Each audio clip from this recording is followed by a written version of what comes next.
Dans un monde sans pitié où il ne règne que la terreur et la souffrance et une guerre éternelle, les Xénos, les Astartes, les humains et les orques se battent pour un combat éternel. Dans ces histoires, découvrons ensemble l'horreur et les complots qui se cachent derrière tout cela. Bienvenue à Storyhammer. Une âme d'or, partie 1. Nous étions tous en train de nous préparer.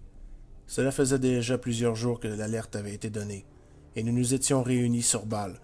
Cela faisait longtemps que les membres des Crimson Children ne s'étaient pas tous réunis en un seul coup, mais la situation était critique. Et plus encore. Moi et mon capitaine, nous devions nous déplacer sur une autre planète sous les ordres d'Alistair. D'après les informations qu'il avait reçues, un de nos chapitres alliés avait mystérieusement disparu sur une planète qu'il gardait, et il nous fallait vérifier ce qu'il se passait. Nous nous sommes donc mis en route, et après un voyage warp, nous avons fini par atterrir dans la zone. Tarius 5, une planète sous le contrôle impérial, ne donnait plus aucun signe de vie depuis quelques semaines. Nous avons donc assemblé un petit contingent pour pouvoir descendre sur la planète et vérifier ce qu'il s'y passait. Nous étions peu mais efficaces. Je me suis quand même inquiété des raisons pour lesquelles nous étions là. Après tout, ce n'était pas un système qui pouvait être en danger. Il était loin de la grande faille.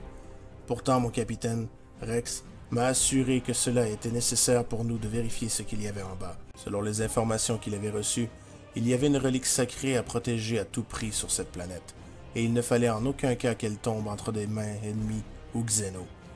Après plusieurs messages d'alerte pour annoncer notre présence, personne n'a répondu. Notre escouade a donc embarqué dans un Thunderhawk et s'est mis en direction de la planète pour faire un atterrissage loin en dehors des villes, au cas où qu'elles auraient été occupées par l'ennemi. Lorsque nous avons atterri, je sentais que quelque chose n'allait pas. Les communications n'étaient pas rompues, et pourtant, il n'y avait aucun message. Selon les derniers dires, il y avait au moins 200 Space Marines de notre contingent allié ici, et quelque chose ne tournait pas bien. Cela ne nous arrêtera pas. Nous avancerons, unis et forts, et peu importe l'ennemi qui se cache ici, il regrettera le jour où il aura croisé la route des Crimson Children, fils de Bâle et de l'ange Sanguinus.